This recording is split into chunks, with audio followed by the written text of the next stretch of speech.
de toi. Sœurs et frères bien-aimés, bonjour.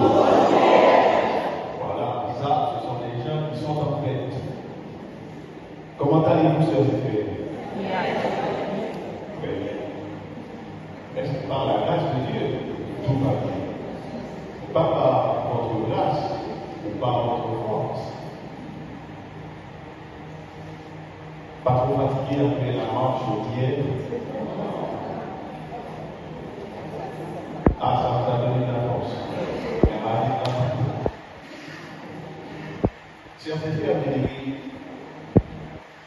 chaque année, le dimanche qui suit la fête de la nativité du Seigneur est consacré à qui? À la Sainte Famille.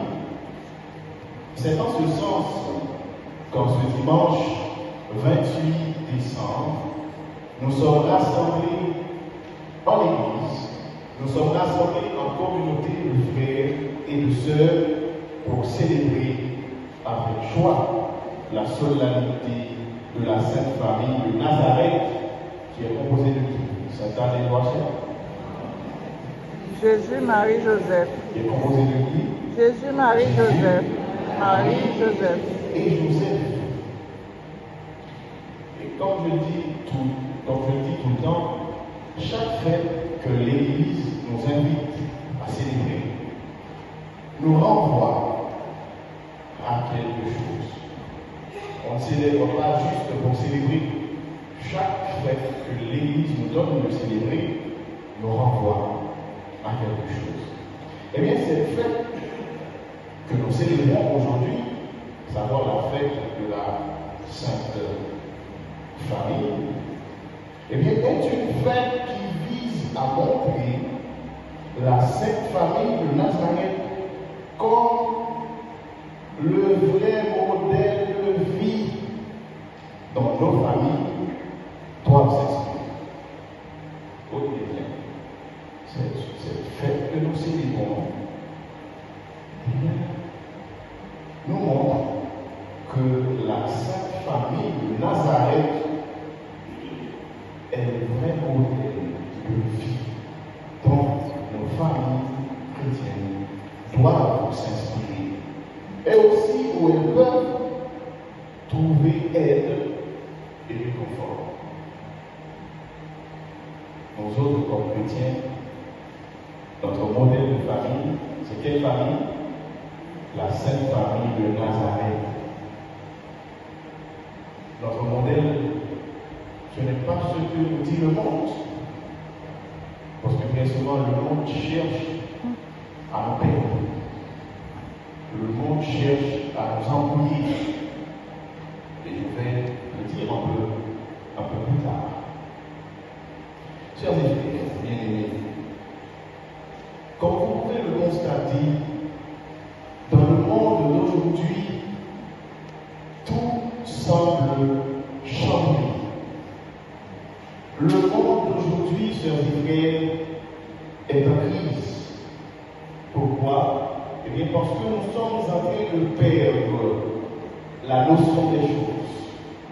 Le monde d'aujourd'hui est en crise parce que nous sommes en train de perdre la notion des choses. Et ceci, tout grave, chers frères. À cause de nos libertinages, nous ne savons plus comment définir les choses. À cause de nos libertinages, nous ne savons plus comment définir la réalité qui nous entoure. Et ceci, même les choses les plus évidentes, nous ne savons plus comment les définir, chers frères. Par exemple, pour définir l'identité d'une personne actuellement, c'est toute une histoire. Pour définir le genre d'une personne, c'est toute une histoire. Tu peux voir un homme, tu dis bonjour monsieur, et il te dira qui t'a dit que je suis un homme. Tu peux voir une femme, tu dis bonjour madame, elle te dit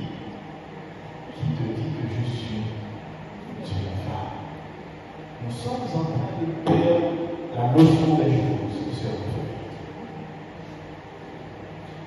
et frères. Et pour définir ce qu'est une famille dans le monde d'aujourd'hui, c'est encore la même chose. C'est toute une histoire. Actuellement, lorsqu'on parle de famille, nous ne savons plus s'il s'agit, comme la famille de Nazareth, d'un homme, d'une femme et d'enfants, ou s'il s'agit d'autre chose. Nous sommes en train de perdre la notion des choses, chers frères. Le danger dans tout ça, c'est qu'en perdant la notion des choses, nous nous perdons nous-mêmes, mais aussi nous perdons la valeur des choses. En perdant la notion des choses, nous perdons la valeur des choses. Si nous ne savons plus comment définir avec certitude ce qu'est véritablement une famille, eh bien, chers frères, la famille qui est la première cellule de la société ne saura comment répondre à sa vocation. C'est ça, c'est là le danger de perdre la notion des choses. Nous perdons la famille des choses. Si nous ne savons plus comment définir la famille, eh bien, dis-moi comment la famille pourra répondre à sa vocation. Et si la famille ne peut répondre à sa vocation, eh bien la société part à la dérive.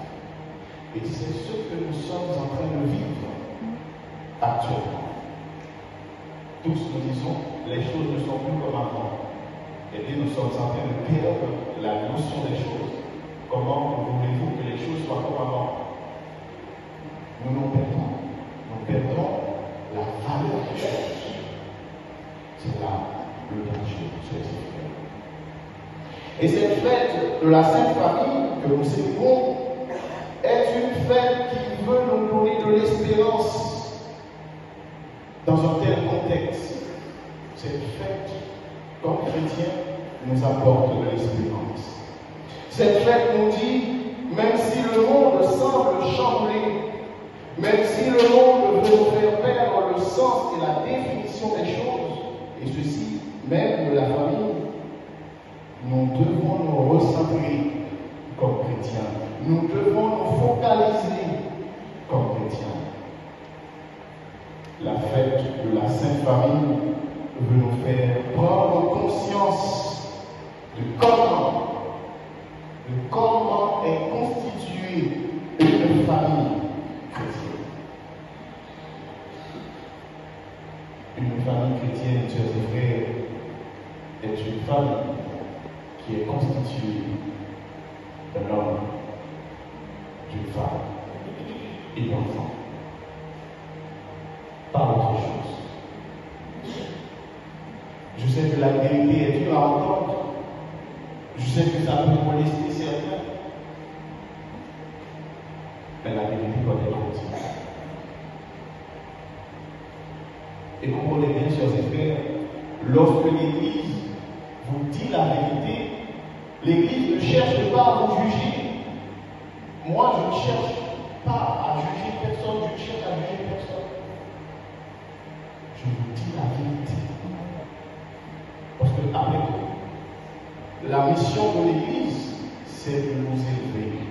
C'est d'élever votre âme. Et pour élever votre âme, pour vous élever, il faut vous dire la vérité.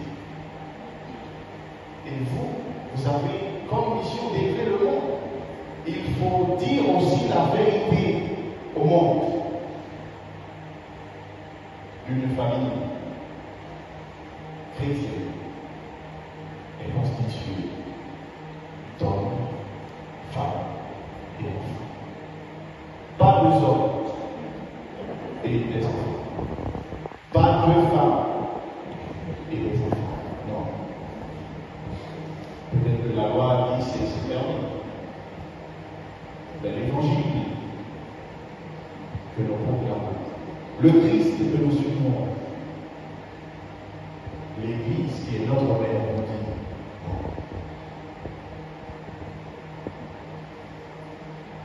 Et c'est ce courant que nous devons suivre. C'est le courant de la vérité. D'ailleurs, la Bible dit, la vérité, que fait la vérité? La vérité vous rendra libre. La vérité vous rendra libre.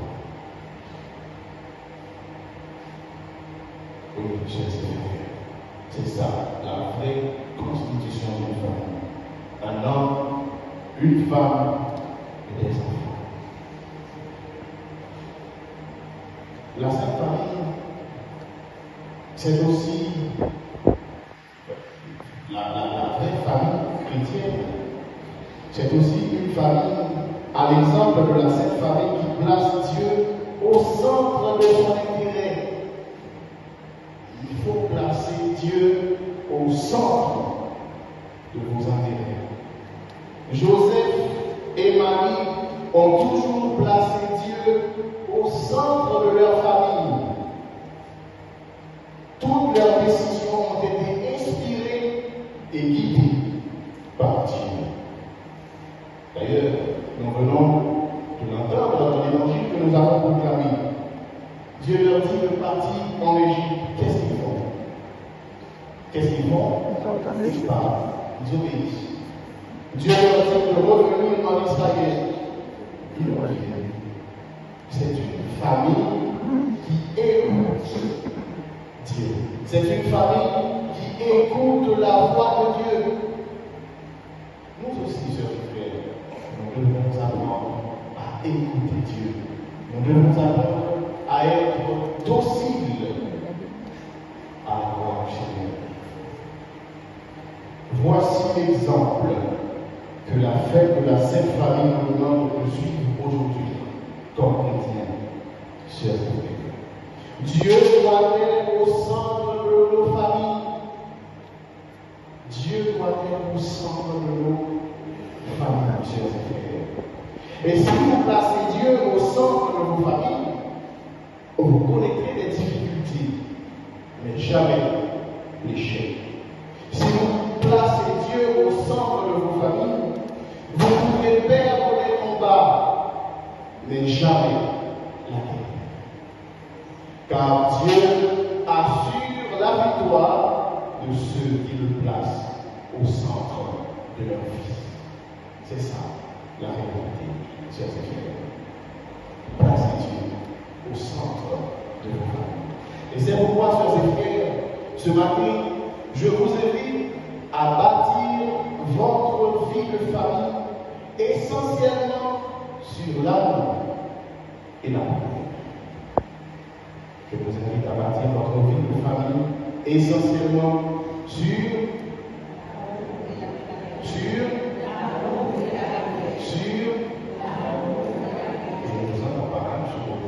sur l'amour et la prière. Je vous recommande, chers frères, de prendre du temps pour prier en famille. Surtout le soir. Ce n'est pas une personne dans son coin avec son petit chapelet qui dit je prie pour toute la famille. Non. Mais c'est plutôt tous les membres de la famille. Père, mère, enfants. Vous devez prier ensemble, chers frères. Confiez au Seigneur vos projets familiaux. Confiez au Seigneur vos difficultés. Remerciez le Seigneur pour vos réussites. Faites du Seigneur le meilleur confident de vos familles, chers frères. Et je vous donne la garantie que vous arriverez à surmonter toutes les difficultés. Je vous donne la garantie que vous aurez des familles plus apaisées. Vous aurez des familles plus unies. Vous aurez des familles plus solidaires. Et je vous donne aussi la garantie que le divorce passera loin de vos familles. Car la famille qui prie ensemble reste ensemble. ensemble, reste ensemble. Prenez du temps, chers frères, pour prier en famille. D'ailleurs, dans ma famille, on faisait ça. Il y a 2 moments dans la vie où nous réunissons pour prier. C'est durant le mois du rosaire. C'est quel mois? Octobre. Octobre. Le mois D'octobre. Le mois d'octobre. Et le mois de Marie, c'est quel mois? Mois de mai. Le mois de mai. Je vous conseille de faire la même chose. Durant ces 2 mois, réunissez-vous en famille. Alors, la famille qui prie ensemble, reste ensemble. Vous savez, chers frères, le plaisir du démon, c'est de vous voir diviser. Le démon, il aime lorsque les familles se déchirent. Il prend plaisir à ça. La prière, c'est ce ciment-là. La prière, c'est ce col-là qui va vous garder. Si vous priez ensemble, vous allez rester ensemble. Chers frères bien-aimés, à travers cette Eucharistie, demandons à Dieu, par l'intercession de la Sainte Famille de Nazareth, de nous donner la grâce de toujours le placer au centre de nos familles. Pensez toujours à placer Dieu au centre de nos familles. Pas de loisirs d'abord, pas de travail d'abord, et je ne sais quoi. Peut-être que beaucoup ont déjà fait cette expérience-là. Lorsque vous placez le travail, il arrive un moment, la famille va craquer. Il y a un des conjoints ou des enfants qui vont se plaindre, qui vont dire non, tu donnes tout ton temps au travail, tu n'as pas le temps pour nous, si, ça, tu es toujours absent. Si vous accordez, si vous mettez le loisir, je ne sais pas, les boîtes, tout ça, machin, si vous placez ça au centre de vos familles, dans pas longtemps, vous serez divisés. Mais si vous vous rassemblez ensemble pour prier en famille, et vous allez rester soumis à jamais. Comme vous l'avez dit tout à l'heure, la famille qui prie ensemble, qu'est-ce qu'il fait? Reste ensemble. Disons ensemble. La famille qui prie ensemble, reste ensemble. Demandons à Dieu la grâce, de l'amour, de l'unité, de la paix dans nos familles, au nom du Père et du Fils et du Saint-Esprit. Amen.